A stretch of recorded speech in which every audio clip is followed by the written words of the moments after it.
अब हम आपको आज की एक बहुत बड़ी खबर के बारे में बताते हैं जो जम्मू कश्मीर के पूर्व राज्यपाल सत्यपाल मलिक के बारे में है। सत्यपाल मलिक का कहना है कि सीबीआई ने उन्हें जम्मू कश्मीर से जुड़े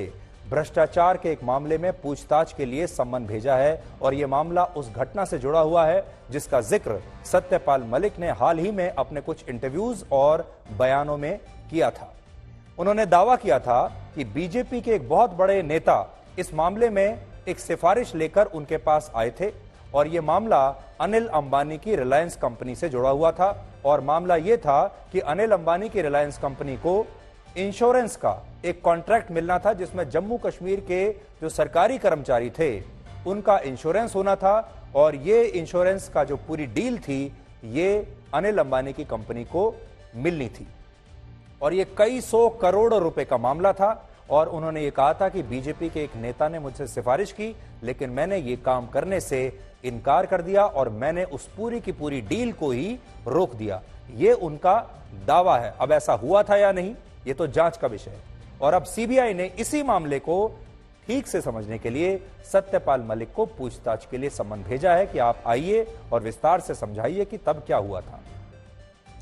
जब कश्मीर से अनुच्छेद 370 को समाप्त किया गया था और जब वर्ष 2019 में पुलवामा का हमला हुआ था तब सत्यपाल मलिक ही जम्मू कश्मीर के राज्यपाल थे, यानी उस समय वो एक बहुत ही महत्वपूर्ण पद पर बैठे हुए थे। बाद में उन्हें वहां से हटा दिया गया था और कुछ दिन के बाद सरकार से उनके संबंध खराब हो गए थे और हाल ही में वो काफी इंटरव्यूज दे रहे हैं जिसमें वो ये बात कहते हैं। उन्होंने दो बड़ी बातें कही हैं अपने हाल के बयानों में और अपने हाल के इंटरव्यूज में। पहली बात उन्होंने ये कही है कि पुलवामा का जो हमला हुआ था उसमें सरकार की गलती थी और उन्होंने प्रधानमंत्री मोदी से उस समय बात की थी और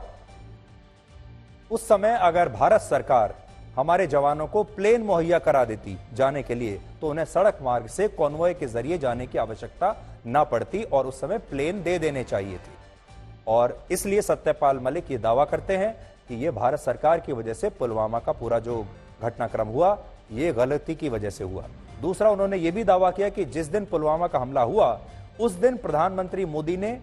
किसी ढाबे से जाकर, क्योंकि वो एक ऐसी जगह पर थे जहां पर फोन के सिग्नल्स नहीं थे, तो प्रधानमंत्री मोदी ने किसी ढाबे से जाकर उनको फोन किया घटना की जानकारी लेने के लिए और जब उन्होंने बताया कि ये हमारी गलती से हुआ है तो प्रधानमंत्री ने कहा कि तुम चुप रहो।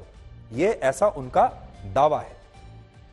अगली जो बड़ी बात वो आजकल अपने इंटरव्यूज में कहते हैं वो कहते हैं कि प्रधानमंत्री मोदी को भ्रष्टाचार से कोई परहेज नहीं है और जो उन्होंने अपनी छवि बनाकर रखी है कि वो भ्रष्टाचार को बिल्कुल बर्दाश्त नहीं करते, ये छवि गलत है। अब बड़ी बात यह है कि सत्यपाल मलिक वो व्यक्ति हैं जो कपड़ों की तरह अपने बयानों को बदलते हैं। जब वो जम्मू कश्मीर के राज्यपाल थे तब वो दिन रात उन्हीं प्रधानमंत्री मोदी की तारीफ किया करते थे, तब वो दिन रात कहते थे, वो फिर वैसे अपनी बातों का जिक्र करते थे और कहते थे कि जब मैंने प्रधानमंत्री मोदी से मुलाकात की तो उन्होंने मुझे कहा कि बिल्कुल भ्रष्टाचार नहीं होना चाहिए, वहां पर बिल्कुल राजनीति नहीं होनी चाहिए और तब वो उनकी तारीफ करते हुए थकते नहीं थे। तो अगर आप पुराने बयानों को लेंगे और उनके नए बयानों को लेंगे तो आपको उनमें आप समझ लीजिए दिन रात ब्लैक और व्हाइट और पूरा सच और झूठ,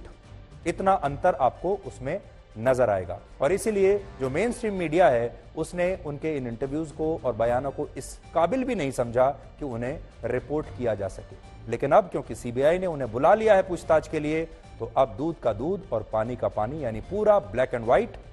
लोगों के सामने, देश के सामने आ जाएगा।